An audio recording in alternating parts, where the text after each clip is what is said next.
ಎಲ್ರಿಗೂ ನಮಸ್ಕಾರ. ಇವತ್ತು ನವರಾತ್ರಿ ಪ್ರಯುಕ್ತ ಬೆಲ್ಲದಿಂದ ಮಾಡಿರುವಂಥ 4 ಸಿಹಿ ಅಡುಗೆಗಳನ್ನ ತೋರಿಸ್ತಾ ಇದ್ದೀನಿ. ತುಂಬ ಸುಲಭನಾಗಿ ಮಾಡುವಂಥದ್ದು, ಯಾರು ಬೇಕಾದರೂ ಮಾಡ್ಬೋದು. ಮೊದಲನೇದಾಗಿ ಹೈಗ್ರೀವ ಕಡಲೆಬೇಳೆನ ಚೆನ್ನಾಗಿ ತೊಳೆದುಕೊಂಡು ಒಂದು ಪಾತ್ರೆಯಲ್ಲಿ ನೆನೆ ಹಾಕ್ಕೊಂಡಿದ್ದೀನಿ. ಸುಮಾರು 1 ಗಂಟೆ ನೆಂದಿದೆ ಇದು. ನೆಂದರೆ ಚೆನ್ನಾಗಿ ಬೇಯುತ್ತೆ. ನೋಡಿ, ಈ ಥರ ಮಾಡಿದಾಗ ಚೂರಾಗಬೇಕು. ಈಗ ನೀರು ಸಮೇತ ನಾನು ಕುಕ್ಕರ್ಗೆ ಹಾಕ್ಕೋತಾ ಇದ್ದೀನಿ. ಕುಕ್ಕರಲ್ಲಿ ಮೆತ್ತಗಾಗೋ ತನಕ ಬೇಯಿಸ್ಕೋಬೇಕು. ಮೀಡಿಯಮ್ ಊರಿನಲ್ಲಿ ನೆಂದಿರೋದ್ರಿಂದ ಚೆನ್ನಾಗಿ ಬೇಯುತ್ತೆ. ಇದು ಬೇಯೋ ಅಷ್ಟೊತ್ತಿಗೆ 2 ಟೀ ಸ್ಪೂನಷ್ಟು ಗಸಗಸೆನ ಸಣ್ಣ ಊರಿನಲ್ಲಿ ಒಳ್ಳೆ ಘಮ ಬರೋ ತನಕ ಹುರ್ಕೊಂಬಿಡೋಣ. ಈಗ ಹುರ್ಕೊಂಡಿದ್ದಾಗಿದೆ. ಒಂದು ಬಟ್ಲಿಗೆ ಹಾಕ್ಕೋತಾ ಇದ್ದೀನಿ. ಈಗ ಬೆಲ್ಲನ ಕರಗಿಸ್ಕೋತಾ ಇದ್ದೀನಿ. 1/4 ಕಪ್ನಷ್ಟು ಬೆಲ್ಲ ಹಾಕ್ಕೊಂಡು 1 ಕಪ್ನಷ್ಟು ನೀರನ್ನು ಹಾಕ್ಕೊಂಡು ಅದು ಚೆನ್ನಾಗಿ ಕರಗಬೇಕು. ಯಾವ ಕಪ್ನಲ್ಲಿ ನೀವು ಕಡಲೆಬೇಳೆ ತೊಗೊಂಡಿದ್ದೀರಿ ಅದೇ ಕಪ್ನಲ್ಲಿ ನಾನು ಬೆಲ್ಲ ಹಾಕ್ಕೊಂಡಿದ್ದೀನಿ. ಈಗ ಚೆನ್ನಾಗಿ ಕರಗಿದೆ ಇದು. ಸ್ವಿಚ್ ಆಫ್ ಮಾಡ್ಕೊಂಡ್ಬಿಡೋಣ. ಈಗ ಕಡಲೆಬೇಳೆ ಬೆಂದಿದೆ. ಒಂದ್ಸಲ ಚೆಕ್ ಮಾಡ್ಕೊಂಡ್ಬಿಟ್ಟು ಆ ನಂತರ ಮಿಕ್ಕ ಕೆಲಸನ ಮಾಡ್ಕೋಬೋದು. ಯಾಕೆ ಅಂತಂದರೆ ಬೆಲ್ಲದ ನೀರಿನ ಜೊತೆ ಸೇರಿದ್ರೆ ಅದು ಮತ್ತೆ ಬೇಯಲ್ಲ. ಹಾಗಾಗಿ ಚೆನ್ನಾಗಿ ಬೇಯಿಸ್ಕೊಳ್ಳೋದು ತುಂಬ ಮುಖ್ಯ. ಮೆತ್ತಗೆ ಬೆಂದಿರಬೇಕು. ಈಗ ನಾವು ಕರಗಿಸ್ಕೊಂಡಿದ್ವಲ್ಲ ಬೆಲ್ಲನ, ಅದನ್ನು ಶೋಧಿಸ್ಕೊತಾ ಇದ್ದೀನಿ. ಯಾವ ಪಾತ್ರೆಯಲ್ಲಿ ನೀವು ಹೈಗ್ರೀವ ಮಾಡ್ತಾ ಇದ್ದೀರಾ ಅದಕ್ಕೆ ಹಾಕ್ಕೋಬೇಕು. ಅದ್ರ ಜೊತೆಗೆ ನಾವು ಬೇಯಿಸ್ಕೊಂಡಿರೋ ಬೇಳೆ. ಈಗ ಎಲ್ಲವನ್ನು ಚೆನ್ನಾಗಿ ಮಿಕ್ಸ್ ಮಾಡಿಕೊಂಡು ಒಂದು ಸುಮಾರು 3ರಿಂದ 4 ನಿಮಿಷ ಇದನ್ನು ಸಣ್ಣ ಊರಿನಲ್ಲಿ ಕುದಿಸ್ಕೋಬೇಕು. ಯಾಕೆಂದರೆ ಆ ಸಿಹಿ ಇದೆಯಲ್ಲ ಅದು ಎಲ್ಲ ಬೇಳೆಗೆ ಚೆನ್ನಾಗಿ ಹೋಗಬೇಕು. ಈಗ ಕುದೀತಾ ಇದೆ ಇದು. ಅಷ್ಟೊತ್ತಿಗೆ ಒಂದು ದ್ರಾಕ್ಷಿ, ಗೋಡಂಬಿ ಮತ್ತು ಲವಂಗಾನ ತುಪ್ಪದಲ್ಲಿ ಕರೆದು ಇಟ್ಕೊಂಡು ಬಿಡೋಣ. 2 ಸ್ಪೂನಷ್ಟು ತುಪ್ಪ ಹಾಕ್ಕೊಂಡು ಗೋಡಂಬಿ ಹಾಕ್ಕೊಂಡಿದ್ದೀನಿ. ಸ್ವಲ್ಪ ಕೆಂಪಗಾದ ನಂತರ ದ್ರಾಕ್ಷಿ ಹಾಕ್ಕೋಬೇಕು. ಒಂದು 4-5 ಲವಂಗ ಹಾಕ್ಕೋಬೇಕು. ಒಳ್ಳೆ ಘಮ ಬರುತ್ತೆ. ಈಗ ಆಗಿದೆ ಇದು. ಈಗ ಲವಂಗ ಹಾಕ್ಕೊಂಡಿದ್ದೀನಿ. ಒಂದು 4ರಿಂದ 5. ಎಲ್ಲವೂ ಚೆನ್ನಾಗಿ ಹುರಿದಿದೆ ಅಂತ ಆದರೆ ಸ್ವಿಚ್ ಆಫ್ ಮಾಡ್ಕೊಂಡ್ಬಿಡೋಣ. ಈಗ ಅಲ್ಲಿ ಕುದೀತಾ ಇದೆ. ಬೆಲ್ಲದ ನೀರಿನ ಜೊತೆ ಕುದೀತಾ ಇದೆ. ಈಗ ನಾವು ಹುರ್ಕೊಂಡಿರೋ ಗಸಗಸೆನ ಹಾಕ್ಕೊಂಡು ಮಿಕ್ಸ್ ಮಾಡ್ಕೋಬೇಕು. ಈಗ ಗಸಗಸೆ ಕೂಡ ಈ ಬೆಲ್ಲದ ನೀರಲ್ಲಿ ಬೇಯಬೇಕು. ಒಂದು ಸಣ್ಣ ಕಪ್ನಷ್ಟು ಒಣ ಕೊಬ್ಬರಿ ತುರಿನ ಹಾಕ್ಕೋತಾ ಇದ್ದೀನಿ. ಮಿಕ್ಸ್ ಮಾಡ್ಕೊಂಡ್ಬಿಡೋಣ. ಎಲ್ಲ ಚೆನ್ನಾಗಿ ಹೊಂದ್ಕೋಬೇಕು. ಈಗ ನಾವು ತುಪ್ಪದಲ್ಲಿ ಕರೆದಿಟ್ಕೊಂಡಿದ್ದ ಡ್ರೈ ಫ್ರೂಟ್ಸ್ನ ಹಾಕ್ಕೋತಾ ಇದ್ದೀನಿ. ಏಲಕ್ಕಿ ಪುಡಿ ಹಾಕ್ಕೋತಾ ಇದ್ದೀನಿ. ಮಿಕ್ಸ್ ಮಾಡಿಕೊಂಡು 1 ಅಥವಾ 2 ನಿಮಿಷ ಸಣ್ಣ ಊರಿನಲ್ಲಿ ಕುದಿಸ್ಕೊಂಡ್ರೆ ಸ್ವಲ್ಪ ಗಟ್ಟಿಯಾಗುತ್ತೆ. ಈ ಹದ ಇದ್ದರೆ ಕರೆಕ್ಟಾಗಿರುತ್ತೆ. ಈಗ ಹೈಗ್ರೀವ ರೆಡಿ ಆಯಿತು. ನೀವು ಸರ್ವ್ ಮಾಡ್ಬೋದು. ತುಂಬ ಚೆನ್ನಾಗಿರುತ್ತೆ. ತುಂಬ ಶ್ರೇಷ್ಠ ಕೂಡ. ಯಾವುದೇ ಹಬ್ಬಕ್ಕಾದ್ರೂ ಒಂದ್ಸಲ ಮಾಡಿ ನೋಡಿ. ಇನ್ನು ಮುಂದಿಂದು ಸಿಹಿ ಪೊಂಗಲ್ಲು ದಿಢೀರಂತ ಮಾಡ್ಬೋದು ಮತ್ತು ತುಂಬ ರುಚಿಯಾಗಿರುತ್ತೆ.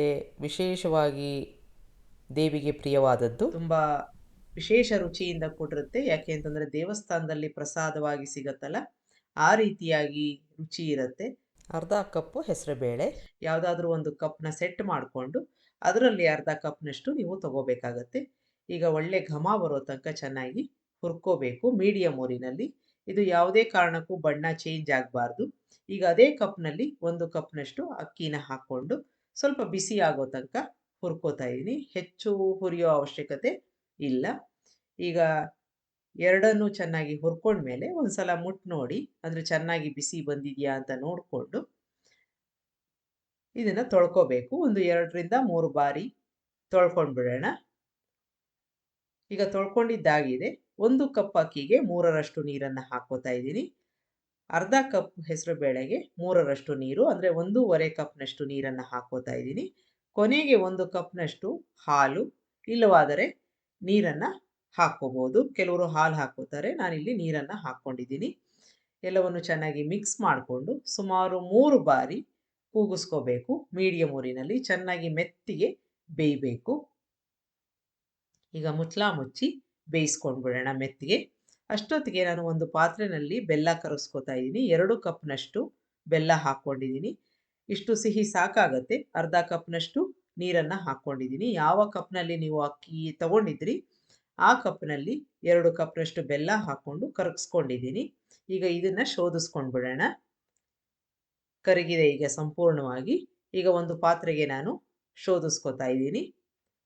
ಈಗ ಈ ಬೆಲ್ಲದ ನೀರನ್ನು ಸ್ವಲ್ಪ ಗಾಢವಾಗಿ ನಾವು ಮಾಡ್ಕೋಬೇಕು. ಒಂದೆಳೆ ಪಾಕ ಬರೋ ತನಕ ಇದನ್ನು ಸಣ್ಣ ಊರಿನಲ್ಲಿ ಕುದಿಸ್ಕೋಬೇಕು. ಈಗ ನೋಡಿ ಗಟ್ಟಿ ಆಗ್ತಾ ಬರ್ತಾ ಇದೆ. ಒಂದ್ಸಲ ಚೆಕ್ ಮಾಡ್ಕೊಂಡು ಬಿಡೋಣ. ಗಾಢವಾದ ಒಂದೆಳೆ ಪಾಕ ಬಂದರೆ ನಾವು ಸ್ವಿಚ್ ಆಫ್ ಮಾಡಿ ಮುಂದಿನ ಕೆಲಸ ಮಾಡ್ಕೋಬೋದು. ಈಗ ಬಂದಿದೆ ಇದು. ಈ ರೀತಿಯಾಗಿ ಬಂದರೆ ಸ್ವಿಚ್ ಆಫ್ ಮಾಡ್ಕೊಂಡು ಬಿಡೋಣ. ಈಗ ಕುಕ್ಕರು ತಂತಾನೇ ಇಳಿದ ಮೇಲೆ ಸ್ಟೀಮ್ ಎಲ್ಲ ಒಂದ್ಸಲ ಮಿಕ್ಸ್ ಮಾಡಿ ನೋಡ್ಕೊಳ್ಳೋಣ. ಸೌಟಿನ ಹಿಂಬದಿಯಿಂದ ಸ್ವಲ್ಪ ಮ್ಯಾಶ್ ಮಾಡ್ಕೋಬೇಕಾಗತ್ತೆ. ಈಗ ಕರೆಕ್ಟಾಗಿ ಬೆಂದಿದೆ. ಹದ ಕೂಡ ಕರೆಕ್ಟಾಗಿದೆ. ಇದಕ್ಕೆ 2 ಚಿಟಿಕೆಯಷ್ಟು ಉಪ್ಪನ್ನು ಹಾಕ್ಕೊಂಡಿದ್ದೀನಿ. ಒಂದು ಸಾಸಿವೆ ಗಾತ್ರದಷ್ಟು ಪಚ್ಚಕರ್ಪೂರ ಅಂತ ಸಿಗತ್ತೆ, ಅಷ್ಟು ಮಾತ್ರ ಸಾಕು. ಅದನ್ನು ಹಾಕ್ಕೊಂಡಿದ್ದೀನಿ. ಏಲಕ್ಕಿ ಪುಡಿ ಹಾಕೋತಾ ಇದ್ದೀನಿ. ಜೊತೆಗೆ ಜಾಕಾಯಿ ಇರುತ್ತಲ್ಲ, ಅದನ್ನು 1 ಅಥವಾ 2 ಬಾರಿ ಈ ಥರ ತುರ್ಕೊಂಡ್ರೆ ಸಾಕು, ಜಾಸ್ತಿ ಬೇಡ. ಜಾಸ್ತಿ ಹಾಕ್ಕೊಂಡ್ರೆ ತುಂಬ ಗಾಢವಾದ ಒಂದು ವಾಸನೆ ಬರುತ್ತೆ. ಹಾಗಾಗಿ ಆ ಸುಗಂಧ ಅಷ್ಟೊಂದು ಬೇಡ. ಹಾಗಾಗಿ ಎಲ್ಲವೂ ಕಡಿಮೆ ಕಡಿಮೆ ಹಾಕ್ಕೋಬೇಕಾಗತ್ತೆ. ಈಗ ಚೆನ್ನಾಗಿ ಮಿಕ್ಸ್ ಮಾಡ್ಕೊಂಡಿದ್ದೀನಿ. ಇದಕ್ಕೆ ನಾವು ಮಾಡ್ಕೊಂಡಿರೋ ಬೆಲ್ಲದ ಪಾಕನ ಹಾಕ್ಕೋಬೇಕು. ಉರಿ ಆದಷ್ಟು ಸಣ್ಣದಿರಲಿ. ಈಗ ಮಿಕ್ಸ್ ಮಾಡ್ಕೊಂಡು ಬಿಡೋಣ. ನೀವು ಯಾವ ರೀತಿ ಬೆಲ್ಲ ತಗೊಂಡಿದ್ದೀರಿ ಅನ್ನೋದ್ರ ಮೇಲೆ ನಿಮ್ಮ ಪೊಂಗಲ್ಲು ಕಲರ್ ಬರುತ್ತೆ. ಈಗ ಚೆನ್ನಾಗಿ ಮಿಕ್ಸ್ ಮಾಡ್ಕೊಂಡಿದ್ದೀನಿ. ಉರಿ ಆದಷ್ಟು ಸಿಮ್ಮಲ್ಲಿರಬೇಕು, ಇಲ್ಲ ಅಂತಂದರೆ ಸೀದು ಹೋಗುತ್ತೆ. ಈಗ ಮಿಕ್ಸ್ ಮಾಡ್ಕೊಂಡಿದ್ದಾಗಿದೆ. ಈ ರೀತಿಯಾಗಿ ಒಂದು ಹದ ಬಂದಿರುತ್ತೆ, ಕರೆಕ್ಟಾಗಿರೋ ಹದ. ನೀವು ನೀರನ್ನು ಕರೆಕ್ಟಾಗಿ ಹಾಕಿದರೆ ಈ ಹದದಲ್ಲಿ ಇರುತ್ತೆ. ಈಗ 1 ಸ್ಪೂನ್ನಷ್ಟು ತುಪ್ಪ ಹಾಕ್ಕೊಂಡಿದ್ದೀನಿ. ಚೆನ್ನಾಗಿ ಮಿಕ್ಸ್ ಮಾಡ್ಕೊಂಡು ಬಿಡೋಣ. ಈಗ ಮಿಕ್ಸ್ ಮಾಡ್ಕೊಂಡಿದ್ದಾದಮೇಲೆ ಇದಕ್ಕೆ ನೀವು ಎಷ್ಟು ಬೇಕಾದರೂ ಗೋಡಂಬಿ ದ್ರಾಕ್ಷಿನ ಕರೆದ್ಬಿಟ್ಟು ಹಾಕ್ಕೋಬೋದು. ನಾನಿಲ್ಲಿ 1 ಸ್ಪೂನ್ನಷ್ಟು ತುಪ್ಪ ಹಾಕ್ಕೊಂಡು, ತುಪ್ಪ ಕಾದ ನಂತರ ಒಂದು 10-12 ಗೋಡಂಬಿ ಹಾಕ್ಕೊಂಡಿದ್ದೀನಿ. ಒಳ್ಳೆ ಕಲರ್ ಬರೋ ತನಕ ಹುರ್ಕೋಬೇಕು. ಒಂದು ಅಷ್ಟೇ ಪ್ರಮಾಣದ ಒಣ ದ್ರಾಕ್ಷಿ ಹಾಕ್ಕೊಂಡಿದ್ದೀನಿ. 2 ಆಗಿದೆ. ಈಗ ಇಲ್ಲಿ ಪೊಂಗಲ್ ಕೂಡ ಚೆನ್ನಾಗಿ ಮಿಕ್ಸ್ ಆಗಿದೆ. ಇದಕ್ಕೆ ಈ ಗೋಡಂಬಿ ದ್ರಾಕ್ಷಿನ ಹಾಕ್ಕೊಂಡು ಮಿಕ್ಸ್ ಮಾಡ್ತಾ ಇದ್ದೀನಿ. ಈಗ ಮಿಕ್ಸ್ ಮಾಡಿದ್ದಾದಮೇಲೆ ಸ್ವಿಚ್ ಆಫ್ ಮಾಡ್ಕೊಂಬಿಡೋಣ. ಎಲ್ಲ ಚೆನ್ನಾಗಿ ಹೊಂದ್ಕೊಂಡಿದೆ. ಈ ಕನ್ಸಿಸ್ಟೆನ್ಸಿ ಕೂಡ ಕರೆಕ್ಟಾಗಿದೆ. ಒಂದ್ಸಲ ಮಾಡಿ ನೋಡಿ. ಈ ರೀತಿಯಾಗಿ ತುಂಬ ಚೆನ್ನಾಗಿರುತ್ತೆ. ಈಗ ಕೊನೆಯಲ್ಲಿ ಒಂದು 3 ಟೇಬಲ್ ಸ್ಪೂನ್ನಷ್ಟು ಕೊಬ್ಬರಿ ಪುಡಿನ ಹಾಕ್ಕೊಂಡು ಮಿಕ್ಸ್ ಮಾಡ್ತಾ ಇದ್ದೀನಿ. ಅಕಸ್ಮಾತಾಗಿ ನೀವು ತುರಿದಿರೋದು ತುಂಬ ಉದ್ದುದ್ದಕ್ಕಿದ್ರೆ ಅದನ್ನು ಒಂದು ಸಲ ಮಿಕ್ಸಿಗೆ ಹಾಕ್ಕೊಂಡು ಪುಡಿ ಮಾಡ್ಕೊಂಡು ಹಾಕಿದ್ರೆ ಚೆನ್ನಾಗಿ ಕಾಣುತ್ತೆ. ಇನ್ನು ಮುಂದಿಂದು ಇಷ್ಟೇ ರುಚಿಯಾಗಿರೋ ಅಂಥ ಅಕ್ಕಿ ಕಡಲೆಬೇಳೆ ಪಾಯಸ. ಇದು ಕೂಡ ತುಂಬ ಸುಲಭನಾಗಿ ಮಾಡುವಂಥದ್ದು. ಹೇಗೆ ಮಾಡೋದು ಅಂತ ನೋಡೋಣ. ಕುಕ್ಕರ್ಗೆ 1 ಕಪ್ನಷ್ಟು ಅಕ್ಕಿ ಹಾಕ್ಕೊಂಡು ಅರ್ಧ ಕಪ್ನಷ್ಟು ಕಡಲೆಬೇಳೆ ಹಾಕ್ಕೊಂಡು ಸಣ್ಣ ಊರಿನಲ್ಲಿ ಸ್ವಲ್ಪ ಚೆನ್ನಾಗಿ ಬಿಸಿ ಆಗೋ ತನಕ ಇದನ್ನು ಹುರ್ಕೋತಾ ಇದ್ದೀನಿ. ನೀವು ನಾರ್ಮಲ್ ಅಕ್ಕಿನ ತಗೋಬೇಕು. ಇದಕ್ಕೆ ಯಾವುದು ಊಟಕ್ಕೆ ಬಳಸ್ತೀರಾ ಅದನ್ನು ತಗೊಂಡ್ರೆ ತುಂಬ ಚೆನ್ನಾಗಿರುತ್ತೆ. ಈಗ ಒಂದು 3-4 ನಿಮಿಷ ಆಗಿದೆ. ಚೆನ್ನಾಗಿ ಬಿಸಿಯಾಗಿದೆ ಅಂತ ಆದರೆ ಸ್ವಿಚ್ ಆಫ್ ಮಾಡಿಕೊಂಡು ಇದನ್ನು ತೊಳ್ಕೊಂಬಿಡೋಣ. ಒಂದು 2-3 ಸಲ ತೊಳ್ಕೊಂಡಿದ ನಂತರ 1 ಗ್ಲಾಸಷ್ಟು ನೀರು ಹಾಕ್ಕೊಂಡು ಒಂದು 15 ನಿಮಿಷ ಇದನ್ನು ಹಾಗೆ ನೆನೆಯೋಕ್ಕೆ ಬಿಟ್ಟಿದ್ದು ಆಮೇಲೆ ನೀವು ಬೇಯಿಸ್ಕೋಬೇಕು. ನಾನಿಲ್ಲಿ 1/4 ಸ್ಪೂನ್ನಷ್ಟು ಅರಿಶಿನ ಹಾಕ್ಕೋತಾ ಇದ್ದೀನಿ. ನಿಮಗೆ ಬೇಡದೆ ಹೋದರೆ ಸ್ಕಿಪ್ ಮಾಡ್ಬೋದು. ಈಗ ನೆಂದಾದಮೇಲೆ 3 ವಿಷಲ್ಲು ಮೆತ್ತಗೆ ಬೇಯಿಸ್ಕೋಬೇಕು. ಈಗ ಒಂದು ಪಾತ್ರೆಯಲ್ಲಿ ನಾನು 1/4 ಕಪ್ನಷ್ಟು ಬೆಲ್ಲ ಹಾಕ್ಕೊಂಡು 1 ಗ್ಲಾಸಷ್ಟು ನೀರು ಹಾಕ್ಕೊಂಡು ಬೆಲ್ಲನ ಕರಗಿಸ್ಕೋತಾ ಇದ್ದೀನಿ. ಈಗ ಇದನ್ನು ಕರಗಿಸ್ಕೊಂಬಿಡೋಣ. ಇದೆಲ್ಲ ಒಂದು ತಯಾರಿ. ಅಲ್ಲಿ ಬೇಯೋ ಅಷ್ಟೊತ್ತಿಗೆ ಇದೆಲ್ಲ ನಾವು ಒಂದು ತಯಾರಿನ ಮಾಡ್ಕೋಬೋದು. ಈಗ ಬೆಲ್ಲ ಸಂಪೂರ್ಣವಾಗಿ ಕರಗಿದೆ. ಇದೇ ರೀತಿ ನಾನು ಒಂದು ಪ್ಯಾನ್ಗೆ 2 ಸ್ಪೂನ್ನಷ್ಟು ತುಪ್ಪ ಹಾಕ್ಕೊಂಡು ನಿಮಗೆ ಯಾವ ಡ್ರೈ ಫ್ರೂಟ್ಸ್ ಬೇಕೋ ಅದನ್ನು ಕರೆದು ಇಟ್ಕೋಬೋದು. ನಾನಿಲ್ಲಿ ಗೋಡಂಬಿ ದ್ರಾಕ್ಷಿ ಮತ್ತು ಒಂದು ಸ್ವಲ್ಪ ಲವಂಗ ಹಾಕ್ಕೋತಾ ಇದ್ದೀನಿ. ನಿಮಗೆ ಲವಂಗದ ಪರಿಮಳ ಇಷ್ಟ ಇಲ್ಲ ಅಂತಂದರೆ ಸ್ಕಿಪ್ ಮಾಡ್ಕೋಬೋದು. ಈಗ ಗೋಡಂಬಿ ಆಗಿದೆ. ಇದಕ್ಕೆ ದ್ರಾಕ್ಷಿ ಹಾಕ್ಕೋತಾ ಇದ್ದೀನಿ. ಅದು ಚೆನ್ನಾಗಿ ದಪ್ಪಗಾದ ನಂತರ ಒಂದು 4-5 ಲವಂಗ ಹಾಕ್ಕೊಂಡ್ರೆ ಸಾಕು. ಈಗ ಎಲ್ಲ ಆಗಿದೆ. ತುಪ್ಪದಲ್ಲಿ ಹುರ್ಕೊಂಡಿದ್ದಾದ ನಂತರ ಸ್ವಿಚ್ ಆಫ್ ಮಾಡಿಕೊಂಡು ಒಂದು ಸೈಡಲ್ಲಿ ಇಟ್ಕೊಂಡು ಬಿಡೋಣ. ಅಷ್ಟೊತ್ತಿಗೆ ನಮ್ಮ ಅಕ್ಕಿ ಮತ್ತು ಬೇಳೆ ಕೂಡ ಬೆಂದಿರುತ್ತೆ. ಈಗ ನಾವು ಕರಗಿಸ್ಕೊಂಡಿದ್ವಲ್ಲ ಬೆಲ್ಲನ, ಅದನ್ನು ಶೋಧಿಸ್ಕೊತಾ ಇದ್ದೀನಿ ಒಂದು ಪಾತ್ರೆಗೆ. ಈ ಬೆಲ್ಲದ ನೀರಿಗೆ ನಾವು ಬೇಯಿಸ್ಕೊಂಡಿರೋ ಅಕ್ಕಿ ಮತ್ತು ಬೇಳೆನ ಹಾಕ್ಕೋಬೇಕು. ನೀವು ಬೇಳೆನ ಬೇರೆಯಾಗಿ ಕೂಡ ಬೇಯಿಸ್ಕೋಬೋದು, ಅಕ್ಕಿ ಮತ್ತು ಬೇಳೆನ ಬೇರೆ ಬೇರೆಯಾಗಿ ಕೂಡ ಬೇಯಿಸ್ಕೋಬೋದು, ಬೇರೆ ಬೇರೆಯಾಗಿ ಹುರ್ಕೊಂಡು. ಈಗ ನಾನು ಬೆಲ್ಲದ ನೀರಿಗೆ ಇದನ್ನು ಹಾಕ್ಕೊಂಡು ಚೆನ್ನಾಗಿ ಮಿಕ್ಸ್ ಮಾಡ್ಕೋತಾ ಇದ್ದೀನಿ. ಉರಿ ಆದಷ್ಟು ಸಣ್ಣದಿರಲಿ. ಈಗ ಮಿಕ್ಸ್ ಆಗಿದೆ.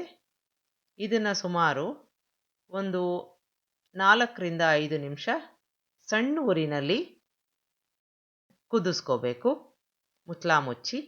ಈಗ ನೋಡಿ ಚೆನ್ನಾಗಿ ಬ್ಲೆಂಡ್ ಆಗಿದೆ. ನಾವು ಮಾಡ್ಕೊಂಡಿರೋ ಅನ್ನಕ್ಕೆ ಸಿಹಿ ಚೆನ್ನಾಗಿ ಬಂದಿರುತ್ತೆ. ಅಕಸ್ಮಾತಾಗಿ ಒಣಗಿದ್ರೆ ನೀವು ಸ್ವಲ್ಪ ಬಿಸಿ ನೀರನ್ನು ಹಾಕ್ಕೋಬೋದು. ಈಗ ಚೆನ್ನಾಗಿ ಕುದೀತಾ ಇದೆ. ಸ್ವಲ್ಪ ಕೇಸರಿ ದಳನ ಹಾಕ್ಕೋತಾ ಇದ್ದೀನಿ. ಇದು ಆಪ್ಷನಲ್ಲು, ಬೇಡದೆ ಹೋದರೆ ಸ್ಕಿಪ್ ಮಾಡ್ಬೋದು. ಮಿಕ್ಸ್ ಮಾಡ್ಕೊಂಡಿದ್ದೀನಿ. ಈ ಹದದಲ್ಲಿ ಇರಬೇಕು. ಈಗ ಇದಕ್ಕೆ ಸುಮಾರು ಒಂದು 1/4 ಕಪ್ನಷ್ಟು ಕೊಬ್ಬರಿ ತುರಿನ ಹಾಕ್ಕೋಬೇಕು. ಇದು ನಾನು ಡೆಸಿಕೇಟೆಡ್ ಕೋಕೋನಟ್ನ ಹಾಕ್ಕೋತಾ ಇದ್ದೀನಿ. ನೀವು ನಾರ್ಮಲ್ ಆಗಿ ಒಣ ಕೊಬ್ಬರಿ ತುರಿನ ಕೂಡ ಹಾಕ್ಕೋಬೋದು. ಚೆನ್ನಾಗಿ ಮಿಕ್ಸ್ ಮಾಡ್ಕೊಂಡು ಬಿಡೋಣ. ಈಗ ಸಂಪೂರ್ಣವಾಗಿ ಎಲ್ಲ ಹೊಂದ್ಕೊಂಡಿದೆ. ಇದಕ್ಕೆ ಕೊನೆಯದಾಗಿ ಏಲಕ್ಕಿ ಪುಡಿ ಹಾಕ್ಕೋತಾ ಇದ್ದೀನಿ. ನಾವು ಹುರ್ಕೊಂಡು ಇಟ್ಕೊಂಡಿದ್ವಲ್ಲ ಡ್ರೈ ಫ್ರೂಟ್ಸು, ಅದನ್ನು ಹಾಕ್ಕೊಂಡು ಮಿಕ್ಸ್ ಮಾಡ್ಕೋತಾ ಇದ್ದೀನಿ. ನೀವು ಏಲಕ್ಕಿ ಪುಡಿ ಬದಲಾಗಿ ಒಂದು ಚಿಟಿಕೆಯಷ್ಟು ಪಚ್ಚ ಕರ್ಪೂರ ಕೂಡ ಹಾಕ್ಕೋಬೋದು. ಈಗ ಮಿಕ್ಸ್ ಮಾಡ್ಕೊಂಡಿದ್ದಾಗಿದೆ. ಈ ಹದದಲ್ಲಿ ಇರಬೇಕು. ಈಗ ಸ್ವಿಚ್ ಆಫ್ ಮಾಡ್ಕೊಂಡಿದ್ದೀನಿ. ನೀವು ಇದನ್ನು ನೈವೇದ್ಯಕ್ಕೆ ಇಡಬಹುದು ಹಬ್ಬದ ದಿನ. ಈ ಒಂದು ಕನ್ಸಿಸ್ಟೆನ್ಸಿನಲ್ಲಿ ಇದ್ದರೆ ತುಂಬ ಚೆನ್ನಾಗಿರುತ್ತೆ. ಒಂದು ಸಲ ಮಾಡಿ ನೋಡಿ. ಇನ್ನು ಮುಂದಿಂದು ಬೆಲ್ಲದನ್ನ ದೇವಸ್ಥಾನದಲ್ಲಿ ಮಾಡೋ ರೀತಿ ಅದೇ ರೀತಿಯಾಗಿ ಇರುತ್ತೆ. ದೇವಿಗೆ ಅತ್ಯಂತ ಪ್ರಿಯವಾದ ಗುಡ ಅನ್ನ ಅಥವಾ ಬೆಲ್ಲದ ಅನ್ನ ತುಂಬ ಸುಲಭನಾಗಿ ಮಾಡೋ ವಿಧಾನದಲ್ಲಿ ತೋರಿಸ್ತಾ ಇದ್ದೀನಿ. ಯಾವುದೇ ಅಡುಗೆ ಮಾಡಿದ್ರೂ ಈ ಒಂದು ಅಡುಗೆ ತುಂಬ ಶ್ರೇಷ್ಠವಾದದ್ದು. ಹೇಗೆ ಮಾಡೋದು ಅಂತ ನೋಡೋಣ. 1 ಗ್ಲಾಸಷ್ಟು ಅಕ್ಕಿನ ತೊಗೊಂಡಿದ್ದೀನಿ. ಇದು ಊಟದಕ್ಕಿ, ನಾರ್ಮಲ್ ಅಕ್ಕಿನ ತೊಗೊಂಡು ಚೆನ್ನಾಗಿ ತೊಳೆದು ಇಟ್ಕೋತಾ ಇದ್ದೀನಿ. ಈಗ ಈ ಕುಕ್ಕರ್ಗೆ ಸುಮಾರು 3 ಗ್ಲಾಸಷ್ಟು ನೀರನ್ನು ಹಾಕ್ಕೊಂಡು ಒಂದು 15 ನಿಮಿಷ ನೆನೆಯೋಕ್ಕೆ ಬಿಡಬೇಕು. ನೆಂದ ಮೇಲೆ ಇದನ್ನು 3 ಬಾರಿ ವಿಷಲ್ಲು ಬರೆಸ್ಕೊಂಡು ಬೇಯಿಸ್ಕೊಂಡು ಇಟ್ಕೋಬೇಕು. ಈಗ ಅನ್ನ ಆಗಿದೆ. ಬಿಸಿ ಇರಬೇಕಾದ್ರೆ ಸೌಟಿನ ಸಹಾಯದಿಂದ ಈ ರೀತಿಯಾಗಿ ಮ್ಯಾಶ್ ಮಾಡಿ ಇಟ್ಕೊಂಬಿಡೋಣ. ಸ್ವಲ್ಪ ಮೆತ್ತಗಾಗಬೇಕು. ಇಷ್ಟಾದರೆ ಸಾಕು. ಈಗ ಒಂದು ಪಾತ್ರೆಗೆ 3 ಗ್ಲಾಸಷ್ಟು ಬೆಲ್ಲನ ಹಾಕ್ಕೋತಾ ಇದ್ದೀನಿ. 1 ಗ್ಲಾಸಷ್ಟು ಅಕ್ಕಿಗೆ 3 ಗ್ಲಾಸಷ್ಟು ಬೆಲ್ಲ ಸಾಕಾಗುತ್ತೆ. ನೀವು ತುಂಬ ಸಿಹಿ ಇಷ್ಟಪಡೋರಾದರೆ ಇನ್ನೂ ಒಂದು ಅರ್ಧ ಗ್ಲಾಸಷ್ಟು ಬೆಲ್ಲನ ಹಾಕ್ಕೋಬೋದು. ಅರ್ಧ ಗ್ಲಾಸಷ್ಟು ನೀರನ್ನು ಹಾಕ್ಕೊಂಡು ಕರಗಿಸ್ಕೊಂಡಿದ್ದೀನಿ. ಪಾಕ ತೆಗೆಯೋ ಅವಶ್ಯಕತೆ ಇಲ್ಲ, ಕರಗಿದ್ರೆ ಸಾಕು. ಈಗ ಇದನ್ನು ಒಂದು ಪಾತ್ರೆಗೆ ಶೋಧಿಸ್ಕೋತಾ ಇದ್ದೀನಿ. ಈ ಬೆಲ್ಲದ ನೀರಿಗೆ ನಾವೀಗಾಗಲೇ ಮ್ಯಾಶ್ ಮಾಡಿ ಇಟ್ಕೊಂಡಿರೋ ಅನ್ನನ ಹಾಕ್ಕೊಂಡು ಸಣ್ಣ ಊರಿನಲ್ಲಿ ಕುದಿಸ್ಕೋಬೇಕು. ಈಗ ನೀರು ಪಾಕವಾಗಿ ಮಾರ್ಪಾಟಾಗತ್ತೆ. ಈಗ ನೀರು ಪಾಕವಾಗಿ ಚೆನ್ನಾಗಿ ಹೊಂದ್ಕೊಳ್ಳುತ್ತೆ. ಈ ರೀತಿಯಾಗಿ ಮಿಕ್ಸ್ ಮಾಡ್ಕೋತಾ ಇರಬೇಕು. ಇಲ್ಲಿ ಸ್ವಲ್ಪ ತುಪ್ಪನ ತೊಗೊಂಡಿದ್ದೀನಿ. ಈಗ ಕುದೀತಾ ಇರಬೇಕಾದ್ರೆ 1 ಸ್ಪೂನು ಆಗಾಗ್ಗೆ ಹಾಕ್ಕೋಬೇಕು. ಒಟ್ಟಾರೆ ನಾನಿಲ್ಲಿ 3ರಿಂದ 4 ಸ್ಪೂನಷ್ಟು ತುಪ್ಪನ ಹಾಕ್ಕೊಂಡಿದ್ದೀನಿ. ಸಣ್ಣ ಊರಿನಲ್ಲಿ ಕುದಿಸ್ಕೋತಾ ಇದ್ದೀನಿ. ಈಗ ಪಾಕ ಸ್ವಲ್ಪ ಗಟ್ಟಿಯಾಗ್ತಾ ಬರುತ್ತೆ. ಚೆನ್ನಾಗಿ ಅನ್ನ ಮತ್ತೆ ಬೆಂದು ಹೊಂದ್ಕೊಳ್ಳುತ್ತೆ. ಈ ರೀತಿಯಾಗಿ ಕೈ ಆಡಿಸ್ಕೋತಾ ಇರಬೇಕು. ಕ್ರಮೇಣ ಅದು ಸ್ವಲ್ಪ ಗಟ್ಟಿಯಾಗತ್ತೆ. ಈ ಒಟ್ಟಾರೆ ಸುಮಾರು ಒಂದು 7ರಿಂದ 8 ನಿಮಿಷ ಆಗ್ಬೋದು. ಈ ರೀತಿಯಾಗಿ ಸಣ್ಣ ಊರಿನಲ್ಲಿ ಕುದಿಸ್ಕೋಬೇಕು. ಈಗ ಮತ್ತೆ 1 ಸ್ಪೂನಷ್ಟು ತುಪ್ಪನ ಹಾಕ್ಕೊಂಡು ಮಿಕ್ಸ್ ಮಾಡ್ಕೋತಾ ಇದ್ದೀನಿ. ಈಗ ಸ್ವಲ್ಪ ಗಟ್ಟಿಯಾಗಿ ಆಗಿದೆ, ಇಷ್ಟಾದರೆ ಸಾಕು. ಸ್ವಿಚ್ ಆಫ್ ಮಾಡ್ಕೋಬೋದು. ಇದಕ್ಕೆ ನಿಮಗೆ ಬೇಕಾದ ಡ್ರೈ ಫ್ರೂಟ್ಸ್ನ ಹಾಕ್ಕೋಬೋದು. ತುಪ್ಪ ಹಾಕ್ಕೊಂಡಿದ್ದೀನಿ, ಸ್ವಲ್ಪ ಗೋಡಂಬಿನ ಹಾಕ್ಕೊಂಡು ತುಪ್ಪದಲ್ಲಿ ಕರ್ಕೊಂಡು ಈಗಾಗಲೇ ಮಾಡಿ ಇಟ್ಕೊಂಡಿರೋ ಒಂದು ಗುಡಾನ್ನಕ್ಕೆ ಮಿಕ್ಸ್ ಮಾಡ್ಕೋಬೇಕು. ಇದಕ್ಕೆ ಒಂದು ಚಿಟಿಕೆಯಷ್ಟು ಉಪ್ಪನ್ನು ಹಾಕ್ಕೊಳ್ತಾ ಇದ್ದೀನಿ, ಜೊತೆಗೆ ಏಲಕ್ಕಿ ಪುಡಿ. ಎಲ್ಲವನ್ನು ಚೆನ್ನಾಗಿ ಮಿಕ್ಸ್ ಮಾಡ್ಕೊಂಬಿಡೋಣ. ಈ ಹದದಲ್ಲಿ ಇದ್ದರೆ ಸಾಕು. ಇದಕ್ಕೆ ನಾವು ಈಗಾಗಲೇ ಕರೆದು ಇಟ್ಕೊಂಡಿರೋ ಒಂದು ಡ್ರೈ ಫ್ರೂಟ್ಸ್ನ ಹಾಕ್ಕೋತಾ ಇದ್ದೀನಿ, ಮಿಕ್ಸ್ ಮಾಡ್ಕೊಂಬಿಡೋಣ. ಈಗ ಒಂದು ಪರ್ಫೆಕ್ಟ್ ಆಗಿರೋ ಒಂದು ಕನ್ಸಿಸ್ಟೆನ್ಸಿಗೆ ಬಂದಿದೆ. ಇದನ್ನು ನೀವು ನೈವೇದ್ಯಕ್ಕೆ ಇಡಬಹುದು. ತುಂಬ ಸರಳವಾದ ಅಷ್ಟೇ ರುಚಿಯಾದ ಒಂದು ಗುಡಾನ್ನ ತಯಾರಾಯಿತು. ಒಂದು ಸಲ ಮಾಡಿ ನೋಡಿ. ನಿಮಗೆ ರೆಸಿಪಿ ಇಷ್ಟ ಆದಲ್ಲಿ ಲೈಕ್ ಮಾಡಿ, ಶೇರ್ ಮಾಡಿ, ಕಮೆಂಟ್ ಮಾಡಿ, ನನ್ನ ಚಾನಲ್ಗೆ ಸಬ್ಸ್ಕ್ರೈಬ್ ಮಾಡಿ. ನಮಸ್ಕಾರ.